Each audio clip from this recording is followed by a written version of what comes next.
Selamat pagi semuanya. Pagi, Pak. Ya, pagi.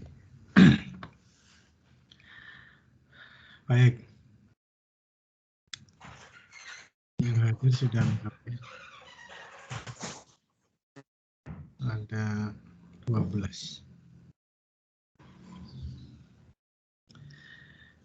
Kita lanjutkan materi bab tentang hukum kedua termodinamika. Dan supaya nanti materi ujian termonya tidak terlalu banyak, maka baiknya kita bagi.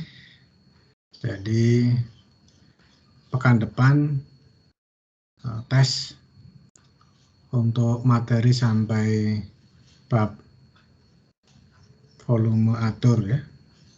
Nanti di ujungnya lagi tes untuk materi dari hukum kedua termo sampai aplikasi. Supaya tidak terlalu banyak nanti materinya, Anda belajarnya nanti terlalu lebar rentangnya. Rencana saya seperti itu, tapi ada dua pembagian yang mungkin. Yang pertama, tesnya setelah bab entropi, hingga nanti tes yang keduanya khusus mengenai siklus termodinamika. Siklus itu ada siklus tenaga uap, ada siklus tenaga gas, ada siklus refrigerasi. Ada 3 siklus. Kalau seperti itu berarti tes pertamanya kita menunggu pembahasan entropi selesai. Apa skema yang kedua dibaginya sampai volume atur, tes 1. Setelah itu nanti entropi, hukum kedua dan entropi serta siklus-siklus di tes yang kedua. Menurut Anda mana yang lebih baik bagi Anda? Apakah kita menunggu saja sampai bab entropi selesai, baru tes termo yang pertama? Ada pendapat? Atau mau pekan depan?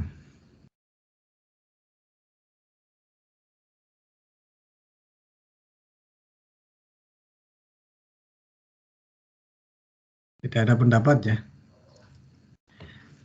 Kalau tidak ada pendapat nampaknya Pekan yang depan boleh, Pak. pekan depan ya. Ya. Cicil. Dicicil ya, betul. Nanti kalau sekaligus materinya terlalu banyak, Anda belajarnya juga nanti kesulitan. Baik, kalau pekan depan soal ada 3 gitu. Baiknya sih berarti di hari yang Anda kuliahnya 2 jam ya, yang 2 jam.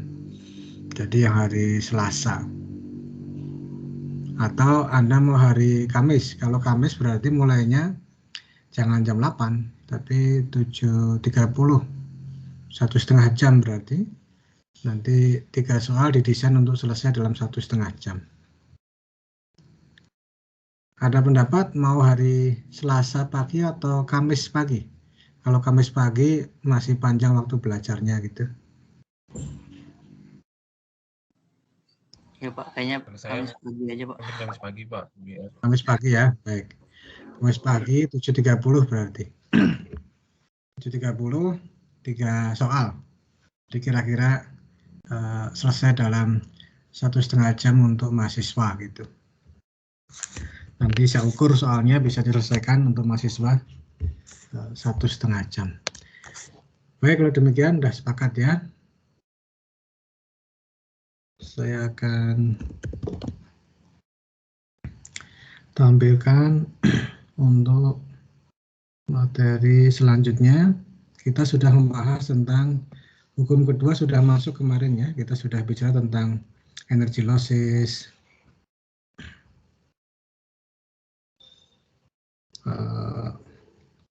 kita akan masuk ke pernyataan kemarin itu. Baik, saya buka dulu. susah dibuka.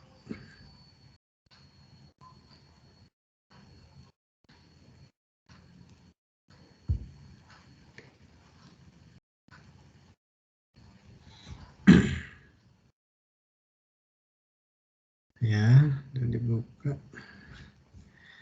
Kita sudah masuk di pernyataan, mau masuk ke pernyataan hukum kedua. Ya. Ini saya slideshow. Ya, baik. Pernyataan hukum kedua. Pernyataan hukum kedua itu bermacam-macam, tapi ada hubungan antar pernyataan-pernyataan yang redaksinya itu berbeda-beda.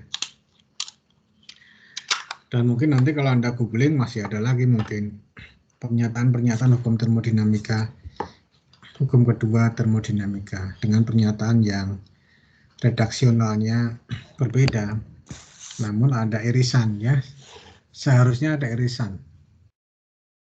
Tapi kalau Anda googling mungkin juga ada berbagai macam pernyataan yang mungkin juga kurang benar gitu ya, karena di era informasi seperti sekarang ini kan semua orang bisa bicara, jadi kadang bukan di areanya juga bisa bicara begitu ya. Baik, ini pernyataannya, namun harus kita bahas supaya kita lebih paham. Jadi tekstualnya seperti ini. Tolong bisa dibaca, coba Ari Wenas bisa membaca itu dengan lisan, coba biar terdengar. Ari Akbarianto Wenas. Ya, Pak. Ya, silakan dibaca. It is impossible for any system to operate in such a way that the sole result will be an energy transfer by heat from a cooler to a hotter body. Ya, baik. Terima kasih. Kalau kita urai pernyataan ini, ada beberapa keywords ya, yang seperti disampaikan Ari Akbarianto Wenas tadi. Yang pertama, impossible. Jadi artinya salah ya, dan tidak mungkin. Kemudian sistem, tentu ini merujuk kepada sistem termodinamika yang bekerja sedemikian rupa sehingga sole result, sole tunggal, satu, hanya ada satu hasil atau hanya ada satu aspek, dalam hal ini terkait dengan relasi antara sistem dengan lingkungannya. Kita kenal hanya ada dua jenis, perpindahan panas atau kerja. Di sini sole result. Dan dijelaskan sole resultnya hanya perpindahan panas nih. Heat transfer maksudnya. Dari benda yang lebih dingin ke benda yang lebih panas. Baik, coba kita urai ya.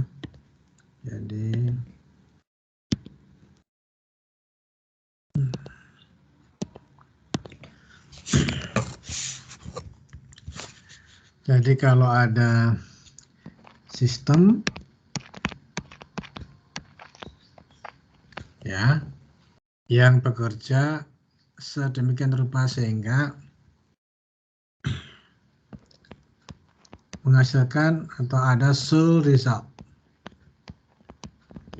Dimaksud dengan sole result di sini sebetulnya adalah interaksi antara sistem dengan lingkungannya. Hanya tunggal. Dan tunggalnya itu berupa heat transfer. Q dari benda yang lebih dingin, cold body atau cooler reservoir gitu ya, ke reservoir yang lebih panas. Dari sini ke sini. Ini menurut Clausius tidak mungkin terjadi. Ya. Kalau kita punya satu argumen seperti ini yang terdiri atas beberapa premis, kita bisa mengubah premisnya untuk mengubah nilai argumennya, bukan? Seperti di coding ya, di coding pemrograman A and B,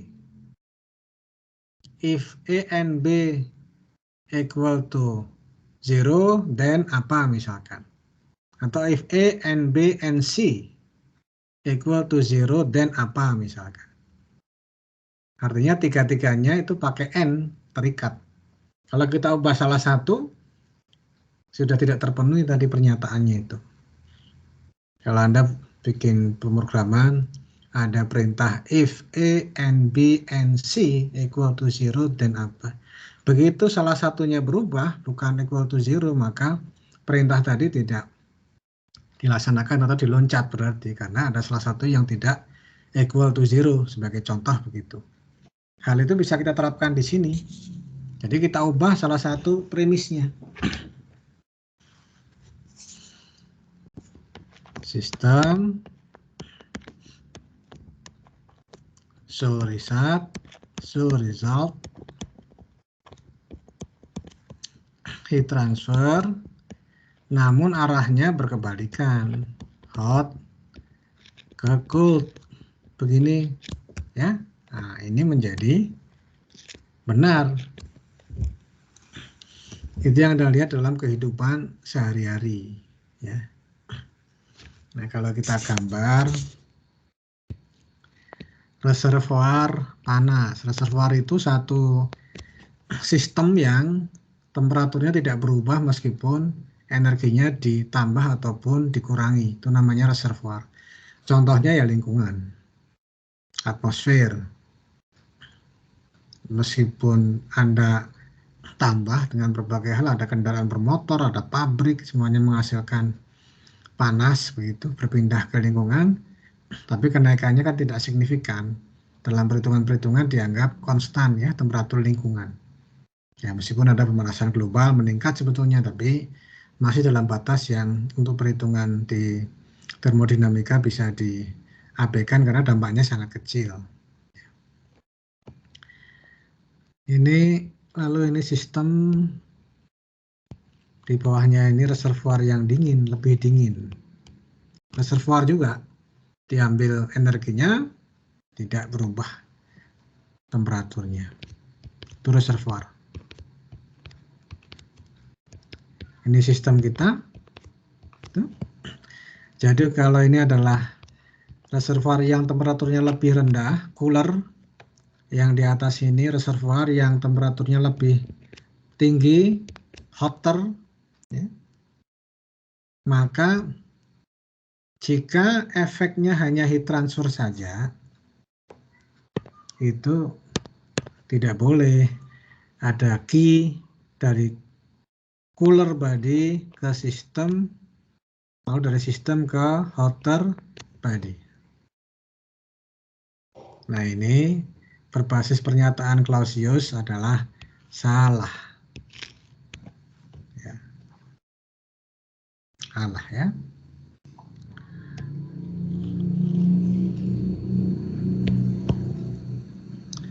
Yang benar bagaimana? Yang kedua itu menjadi benar karena kita ubah argumentasinya. Ini pengalaman kita sehari-hari kalau yang benar ini kan. Jadi kalau ada sistem reservoir, maka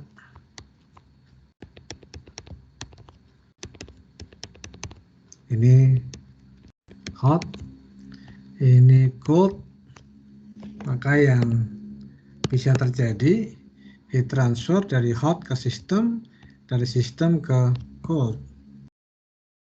Ini benar ya, ini fenomena yang kita lihat, peristiwa perpindahan panas. Namun pernyataan itu masih bisa kita elaborasi lagi. Jadi kita punya sistem,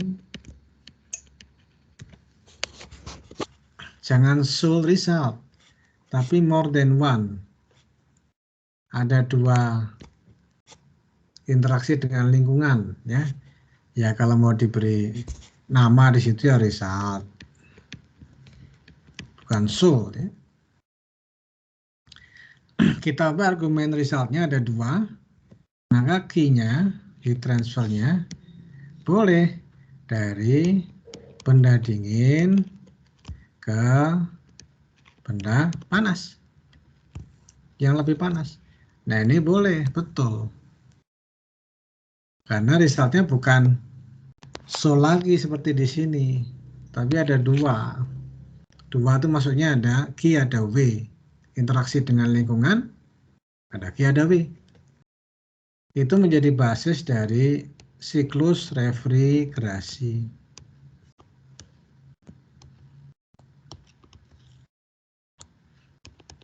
Ini sistem kita. Tuh. Ada W masuk. Tuh. Maka ada Q dari cold ke hot. Jadi yang di bawah adalah cold, yang di atas adalah hot. Nah ini boleh ya.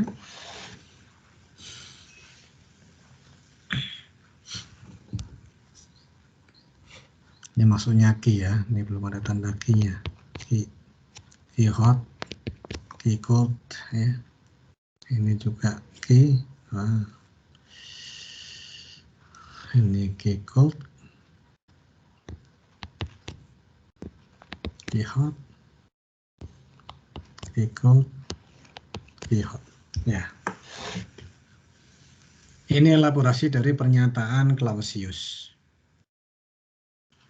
Coba kita lihat lagi dari 2 yang benar itu. Bagaimana key cycle-nya? Key cycle itu sama dengan kineto. Ini key cycle-nya bagaimana? Lalu yang paling kanan itu key cycle-nya bagaimana? Sama dengan 0 atau kurang dari 0 atau lebih dari 0. Coba yang tengah. Yang tengah itu key cycle-nya bagaimana? Kurang dari 0, lebih atau sama dengan 0? Bahtiar. Sama dengan 0, Pak. Ya, betul. Yang tengah, key cycle-nya atau kinetonya sama dengan 0. Karena dia hanya masuk lalu keluar. Dalam kondisi steady state ya. Key cycle-nya sama dengan 0. W-nya nggak ada. Kalau yang kanan bagaimana? Key cycle-nya lebih, kurang, atau sama dengan 0? Arif. Arif Soritua Sianturi. Lebih dari 0. Arif lebih dari 0. Coba kita lihat. Bagi sistem, Q yang masuk kan positif, Q yang keluar negatif. Di gambar sebelah kanan itu, Q yang keluar dan yang masuk lebih besar yang mana, Arif?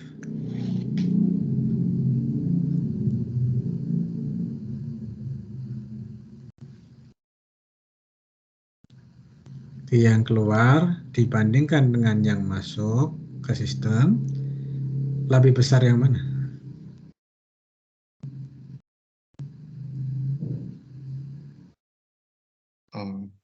Atau sama?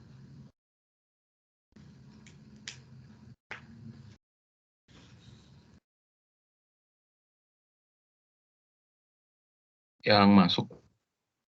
Lebih besar yang masuk? Oke. Baik, menurut Arif lebih besar yang masuk.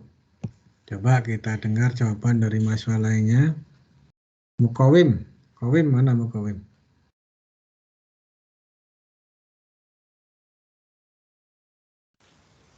Mahrul Mukawim. Ya, hadir, Pak. Bagaimana? Q yang masuk dan yang keluar, absolute value-nya besar yang mana? Di gambar sebelah kanan itu. Mungkin besar yang keluar, Pak. Kenapa? Ketambahan sama kerja mungkin. Ya. Ya. Masih pakai kata mungkin nggak? Tidak, Pak. Tidak, ya. Ya. Kalau pakai kata mungkin tuh lagu kan. Iya. Tambahnya aja mungkin, Pak. Iya. Baik. Mukawim betul ya. Ya inilah termodinamika itu seperti ini, dikembangkan dari hukum-hukum, berkembang ke sini, ya akhirnya kita harus mengakui itu meskipun kita tidak bisa melihatnya. Bagaimana kok W bisa berubah menjadi Q?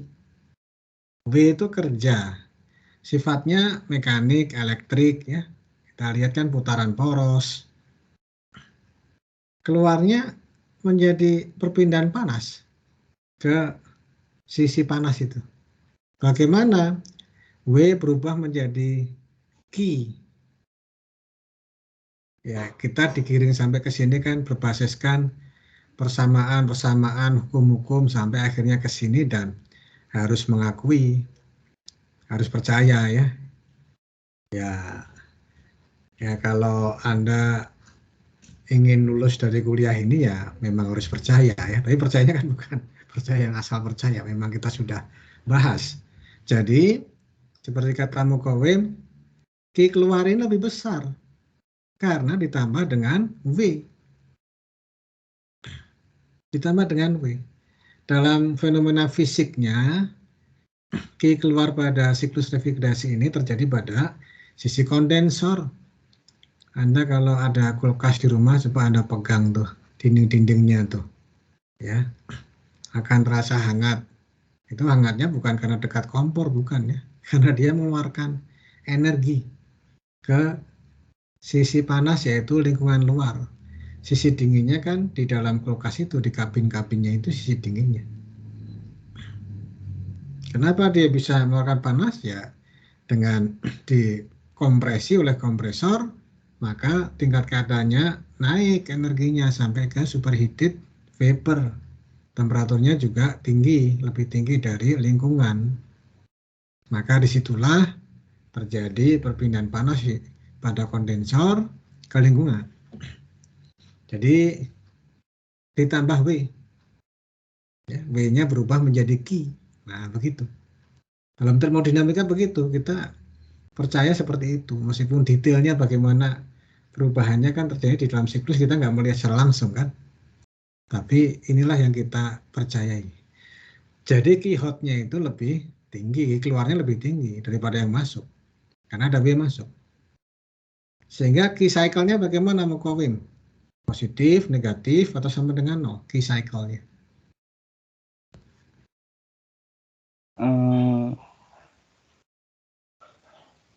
Negatif berarti Pak. Ya, negatif. Q cycle-nya atau Q netonya kurang dari 0. Jadi ada dua nih Q cycle yang dihasilkan dari pernyataan Clausius. Selain dia juga menghasilkan basis dari siklus refrigerasi pompa kalor. Q cycle sama dengan 0 atau Q cycle kurang dari 0. Kalau digabungkan ya menjadi Q cycle atau Q neto kurang dari sama dengan 0. Itu hasil pernyataan Clausius kalau kita buat dalam bentuk persamaan matematis. Q cycle kurang dari sama dengan 0. Ya. Sama dengan 0 itu untuk yang sistem yang di tengah itu. Hanya Q saja, ya masuk sama dengan keluar dalam kondisi steady state. Yang di kanan ada W masuk, sehingga Q yang keluar lebih besar. Negatifnya lebih besar bagi sistem kan, bagi sistem kan negatif kalau keluar.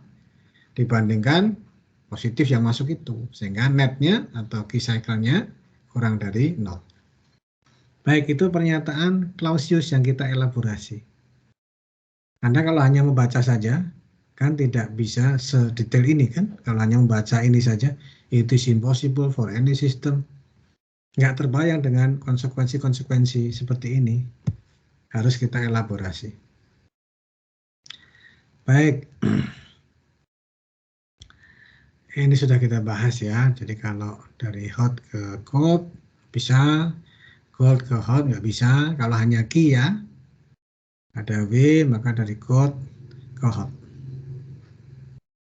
Yang kedua pernyataan Kelvin Planck. Kelvin itu mestinya ilmuwan Inggris kan ya, karena gelarnya Sir Kelvin, Sir Kelvin ya. Di HMM tuh tempatnya Pak Andri itu kalau senior panggilnya Sir gitu ya. Kalau udah sangat senior, Lord gitu ya Pak Andri ya. Kalau sudah super senior, Grand Lord gitu. Super Grand Lord, Pak. Nah, super Grand Lord. Jadi Pak Andri dan saya udah jadi super Grand Lord ini. Kalau untuk mahasiswa baru ya. Sir Kelvin, orang Inggris. Planck ini mestinya Jerman kan, karena yang kita tahu Planck Institute adanya di Jerman bukan? Nah ini kalau dalam dunia ilmiah itu tidak terjadi sengketa zaman dulu ya. Tapi kalau dalam dunia politik, Inggris sama Jerman ini kan 2 kali bertempur ya. Dalam skala besar, Perang Dunia Pertama, Inggris-Jerman. Perang Dunia Kedua, antara lain juga Inggris-Jerman kan. Baik, itu hal yang lain. Biasanya kalau digabung namanya begini itu artinya mereka berdua menyampaikan sesuatu yang serupa lalu digabung. Ya, seperti halnya kalau pada kalkulus itu diferensial itu kan ada Newton sama Leibniz ya, sama lagi itu Inggris sama Jerman ya. Itu juga mereka menyampaikan 2 hal terpisah masing-masing dalam publikasi masing-masing. Dibaca orang kok mirip, mungkin seperti itu. Kelvin Planck statement. Nah, coba dibaca gantian, tadi sudah Ari, sekarang Fahrul Fuadi, tolong dibaca Fahrul Fuadi. Okay, Pak. It is impossible for any system to operate in a thermodynamic cycle and deliver a net amount of energy by work to its surrounding while receiving energy by heat transfer from a single thermal reservoir. Ya. Ada beberapa kata kunci di sini ya yang dibaca Fahrul Fuadi. Impossible kayak seperti tadi ya, artinya nanti salah ya. Sistem, siklus itu menghasilkan kerja, artinya kerjanya positif. Menerima energi heat transfer dari, nah yang di garis bawah di sini reservoirnya hanya 1. Reservoirnya hanya 1. Itu tidak mungkin. Nah, coba kita elaborasi lagi supaya jelas.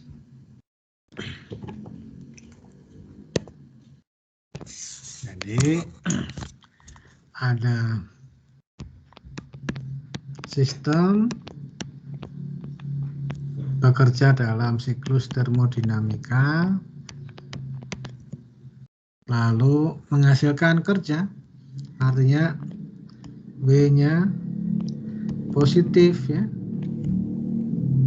Lalu reservoir termalnya cuma 1 reservoir termal. Ini kata Kelvin Planck nggak mungkin terjadi. Ya mereka bicara ini berbasiskan pengamatan ya, bukan hanya melamun ya, hasil pengamatan. Jadi kalau Anda punya rencana tesis seperti ini, Anda harus segera ganti judul ya, jangan dilanjutkan. Kata Kelvin Planck juga nggak mungkin, ini udah bertahan ratusan tahun. Jadi kalau Anda punya cita-cita ingin membuat mekanisme yang memanfaatkan semua energi yang masuk, Anda manfaatkan semuanya jadi kerja. Itu kan cita-cita manusia mestinya, supaya efisiensinya 100%. Kata Kelvin Planck, ini nggak mungkin. Tidak mungkin. Ki yang masuk dari 1 reservoir termal itu, semuanya dimanfaatkan, diubah jadi kerja yang bermanfaat. Nggak bisa. Anda beli bensin, Pertamax, Anda inginnya semua itu menjadi kerja putaran roda kendaraan Anda. Itu harus Anda lupakan tuh kalau Anda punya rencana tesis seperti itu. Ya. Karena nggak mungkin terjadi, kata Kelvin Planck, dan ini sudah bertahan ratusan tahun nih. Jadi artinya hal seperti ini nggak mungkin. Ini kan efisiensi 100% ini tuh. Efisiensi di sini menjadi manfaat dibandingkan upayanya. Q in ya. Ini kenapa ada C-nya nih? Q hot harusnya. Atau Q in. Nah, di sini kan menjadi sama dengan 1 atau 100%. Kata Kevin Planck ini impossible. Jadi jangan bermimpi membuat satu engine dengan efisiensi 100%.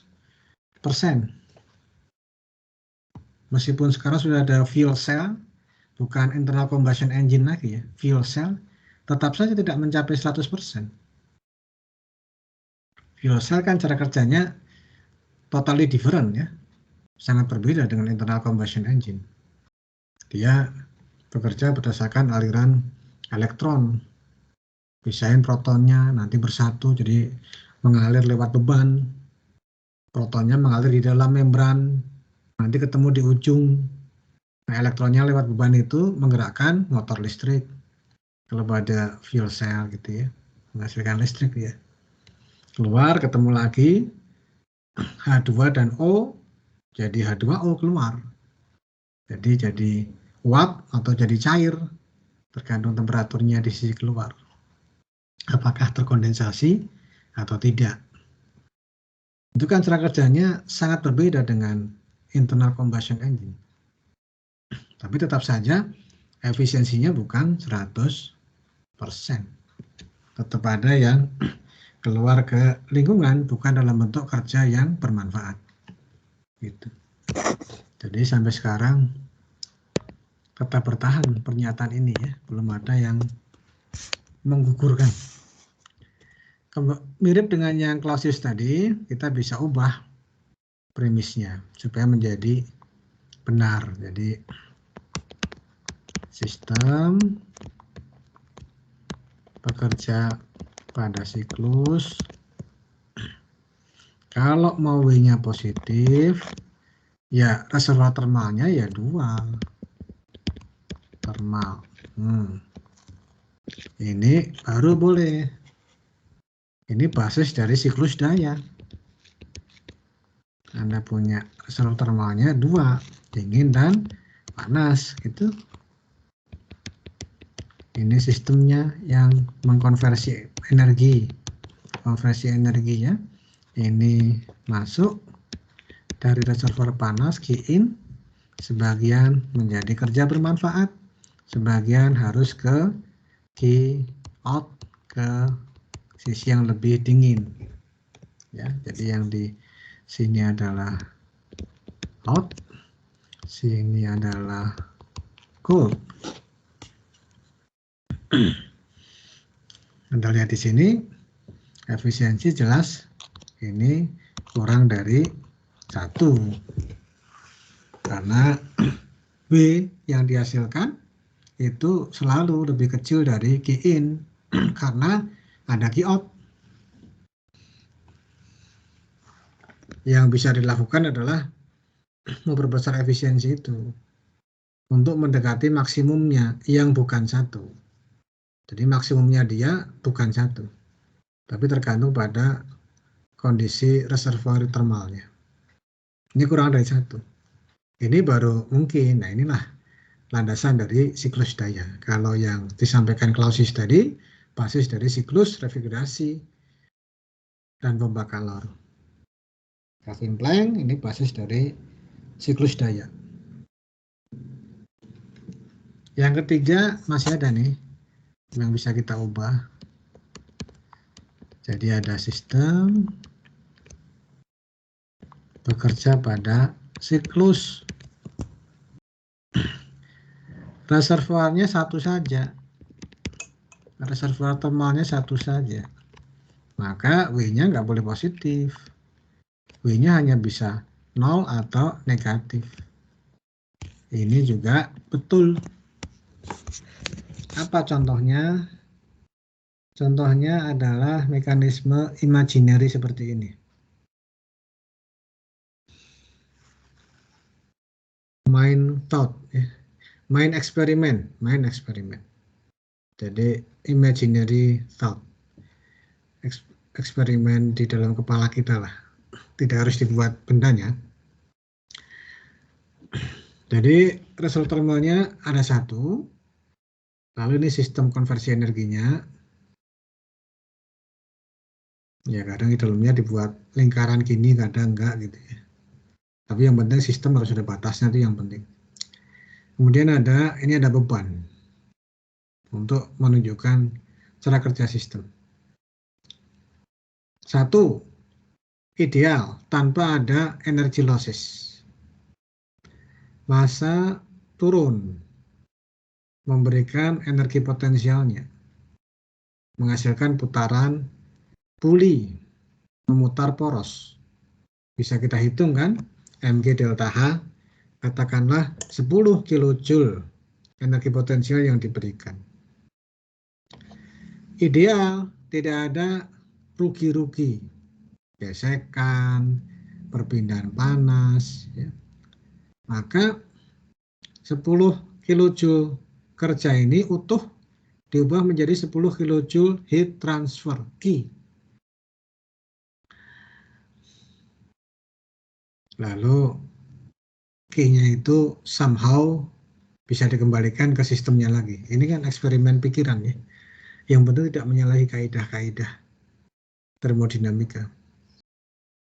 Jadi Q yang disimpan itu somehow dikembalikan lagi ya, dengan berbagai macam cara. Ya bisa aja heatnya di sini di reservoir tuh apakah memang disimpan menjadi heat pada material yang bisa berubah fasa. Jadi diberi heat itu dia menjadi mencair dari solid ke liquid misalkan. Nanti saat liquidnya menjadi solid lagi, dia melepas Q yang sama gitu, masuk lagi ke sistem. Itulah kira-kira ya, sebagai ilustrasi. 10 dikembalikan lagi, masuk lagi 10. Karena sistemnya ideal, tidak ada rugi-rugi, diubah menjadi W 10 lagi. 10 lagi diubah ke energi potensial, masanya ini bisa diangkat ke tempat yang identik, ke tempatnya semula. Jadi tadi W masuk 10 kilojoule, W keluar 10 kilojoule. Itulah W sama dengan 0. Bagaimana kalau ada rugi-rugi? W masuk 10 kilojoule. Ada irreversibilitas di dalam nih, ada rugi-rugi di dalam sistem. Tidak ideal. Sehingga menjadi Q bukan 10, tapi 9. Satunya sih tidak hilang, tapi menjadi rugi-rugi energy losses. Tidak bisa dimanfaatkan. Q-nya 9. Dikembalikan 9 lagi. Nah, kan ada rugi-rugi pada sistemnya, sistem konversi energinya. Diubah menjadi W, tadinya 9, jadi 8 misalkan. W keluar 8. Massa ini tidak bisa kembali ke posisi semula. Tadi W masuk 10, itu kan angkanya minus, karena masuk ke sistem. W keluar 8. Hasilnya W-nya minus. Nah, ini contoh dari elaborasi pernyataan Kelvin Planck. Kita elaborasi yang ketiga ini ya. Maka hasilnya W kurang atau sama dengan 0. Kurang dari 0 itu bila sistemnya ada rugi-rugi atau kita sebut irreversible, ada irreversibilitas di dalam sistem itu. Jadi irreversibilitas itu ada yang di dalam, ada yang di luar. Jadi internally irreversibility atau externally irreversibility. Ini yang di dalam. W-nya kurang dari 0. Kalau sistemnya reversible, ideal, tidak ada rugi-rugi, maka W cycle sama dengan 0. Gitu. W cycle sama dengan 0. Di titik ini ada keserupaan antara dua pernyataan tadi. Jadi salah satu konsekuensi dari pernyataan Kelvin Planck adalah W cycle kurang dari sama dengan 0. Untuk kondisi yang ini ya. Nah, ada keserupaan dengan Clausius. Clausius tadi kan hasilnya kalau dalam persamaan Q cycle kurang dari sama dengan 0. Padahal Anda tahu untuk semua siklus termodinamika W cycle sama dengan Q cycle. Jadi ada keserupaannya.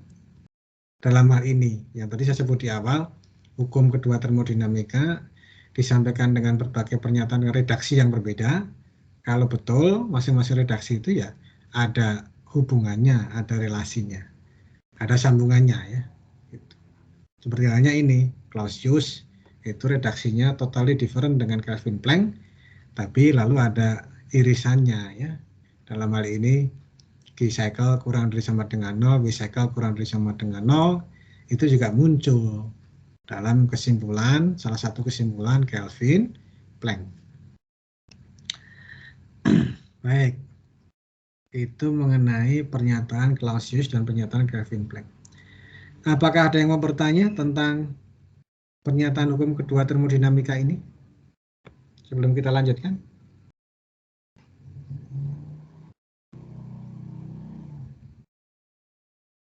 Baik, nanti bisa diulangi lagi ya materinya jika diperlukan.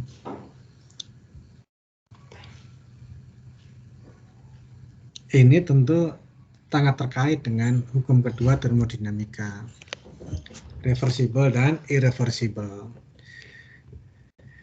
Coba kita baca pernyataannya ya. Proses is reversible jika sistem dan lingkungannya dapat kembali ke kondisi semula setelah proses. Jika sistem dan lingkungannya dapat kembali ke kondisi semula, itu namanya proses reversible. Irreversible itu kalau ada sistem atau lingkungannya, entah dua-duanya, entah salah satu, yang tidak bisa exactly restored, tidak bisa kembali ke kondisi semula setelah proses. Mungkin sistemnya yang tidak bisa kembali ke kondisi semula atau lingkungannya yang tidak bisa kembali ke kondisi semula.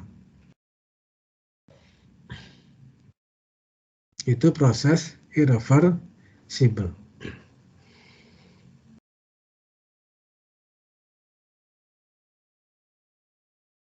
Coba Anda bayangkan sekarang.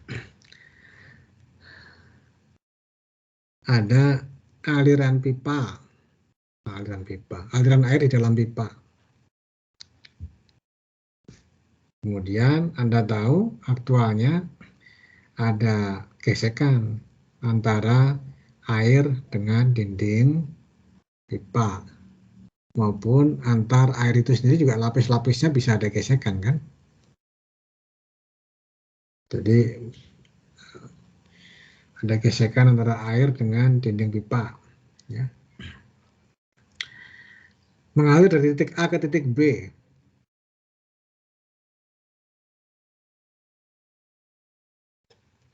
Proses yang terjadi itu ada gesekan ya. Itu reversible atau irreversible? Muhammad Imam Arif. Irreversible, Pak. Ya, karena ada gesekan ya. Karena ada gesekan. Gesekan itu, iya, gesekan itu bisa menghasilkan panas kan? Ada perpindahan panas keluar. Kan kecil, ya mau kecil juga. Konsepnya kan begitu. Artinya itu akan mengubah kondisi sistem. Lingkungannya juga sedikit berubah, meskipun tidak signifikan ya, tapi secara konsep kan ada energi yang ke sistem. Ya. Kalau tidak ada gesekan, nah baru tidak ada gesekan, kalau mengalir dari A ke B dengan ketinggian yang sama, level yang sama, tanpa gesekan, artinya di ujung, di B, kondisi sistem dan lingkungan tidak ada yang berubah. Kalau tanpa gesekan ya. Lingkungannya nggak berubah, sistemnya tidak berubah. Kalau tanpa friction, nah itu reversible. Contohnya seperti itu, reversible dan irreversible. Namun kan dalam dunia nyata tidak terjadi. Yang bisa kita lakukan memperkecil gesekan-gesekan itu. Meskipun pada magnetic levitation kereta yang pakai bantalan udara itu dengan magnetic levitation ya, pakai magnet bergerak di atasnya, jadi tidak menempel pada rel seperti halnya kereta konvensional yang pakai maglev itu mengambang kan itu. Tetap ada gesekan dengan udara kan, jadi tetap terjadi gesekan, tapi jauh lebih kecil dibandingkan gesekan antara roda dengan relnya. Maka dia bisa memiliki kecepatan yang jauh lebih tinggi daripada yang dengan gesekan roda dan rel ya. Kalau maglev itu kecepatannya bisa mencapai 500 itu km per jam di trek lurus di Cina ya, di Cina. Yang maglev. Tapi tetap ada gesekan. Itu contoh proses yang irreversible. Gesekan itu irreversible. Contoh dari irreversibilitas. Contoh irreversibilitas lainnya heat transfer. Heat transfer ini juga irreversibilitas.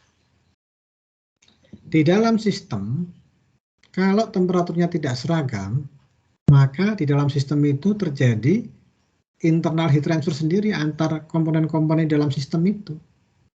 Itu menyebabkan internally irreversibility di sistem itu. Nah, makanya kalau suatu sistem temperaturnya tidak seragam, terjadi irreversibilitas karena heat transfer, nanti Anda menggambar kurvanya tidak boleh dengan garis yang solid, tapi gambar dengan garis putus-putus. Itu menunjukkan terjadi irreversibilitas. Yang dulu pernah saya sampaikan ya, ada perbedaan makna antara garis solid dengan garis putus-putus. Heat transfer, unrestrained expansion of a gas or liquid to a lower pressure. Ya.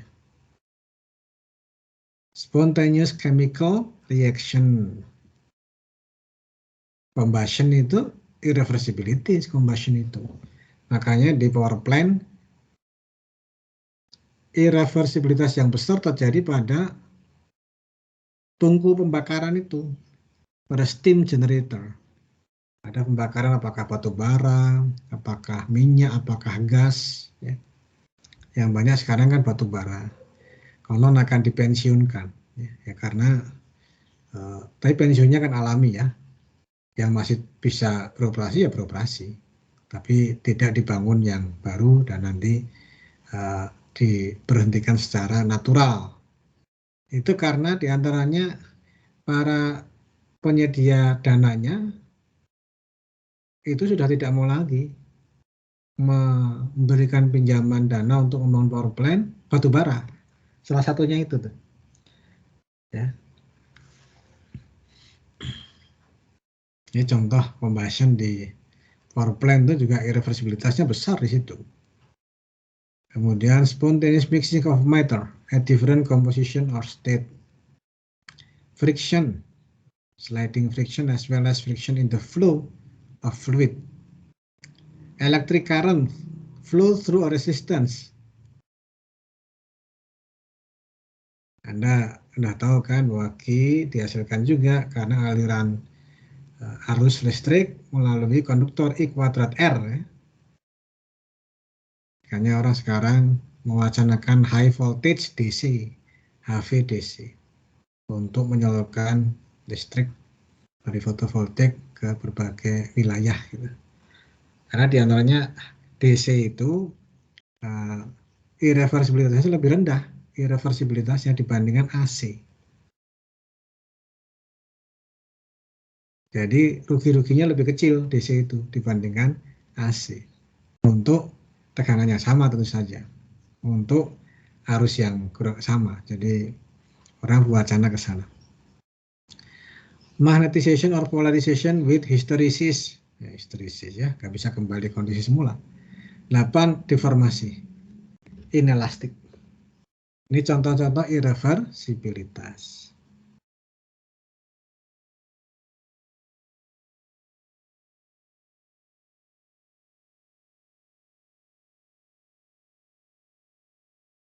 Kalau kondisinya equilibrium, salah satu aspek dari equilibrium adalah keseimbangan termal. Temperaturnya seragam. Tidak ada heat transfer yang terjadi di dalam sistem itu kalau temperatur seragam. Maka itu menjadi persyaratan dari internally reversible process. Ya. Ini yang nanti akan menentukan arah proses. Jadi irreversibilitas itu nanti ada parameternya. Simbolnya adalah ini kok jadi kecil. Bentar. Pencet. Simbolnya adalah sigma. Irreversibilitas itu. Di dunia kita ini, dunia kita ya, di universe kita, di alam semesta yang kita ketahui, tidak hanya di bumi ya, tata surya, galaksi. Proses yang mungkin terjadi adalah proses yang irreversible. Sehingga sigma ini bisa menjadi penanda apakah arah proses kita sudah benar. Kalau kita punya merancang proses, kita merancang proses. Lalu kita cek sigmanya. Negatif, berarti arah rancangan proses kita ada yang keliru.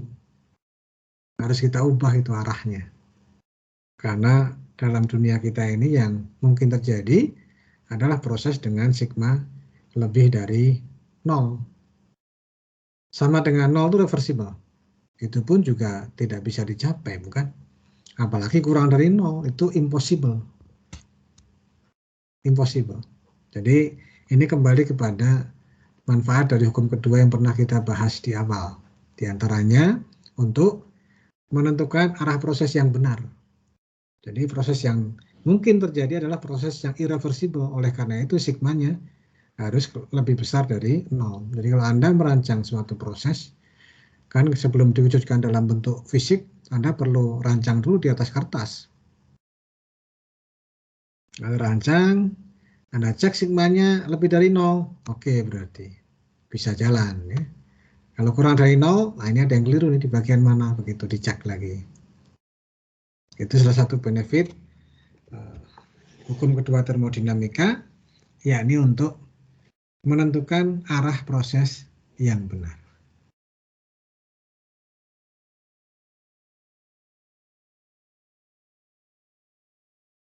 Ya, 3 menit untuk ini ya.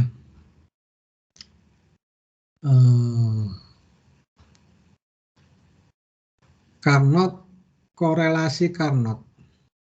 Jadi Carnot itu mengatakan kalau ada dua sistem yang bekerja pada reservoir termal yang sama, maka sistem yang reversible itu kinerjanya lebih baik daripada sistem yang irreversible. Itu intinya dikatakan Carnot begitu.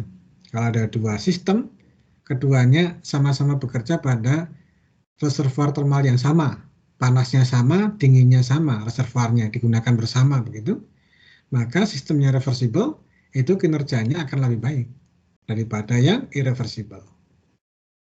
Yaitu bisa dibuktikan, bisa Anda pelajari di buku gitu. Tapi logikanya kan mudah kita pahami ya. Kalau reversible kan tidak ada energy losses sehingga kinerjanya memang lebih besar. Efisiensinya lebih besar. Kalau dia siklus refrigerasi, COP-nya lebih besar. Kalau dia siklus pompa kalor, gamanya lebih besar, gitu. Ya, saya kira sampai di sini dulu karena Anda akan ada kuliah yang lain ya. Baik. Apakah ada pertanyaan?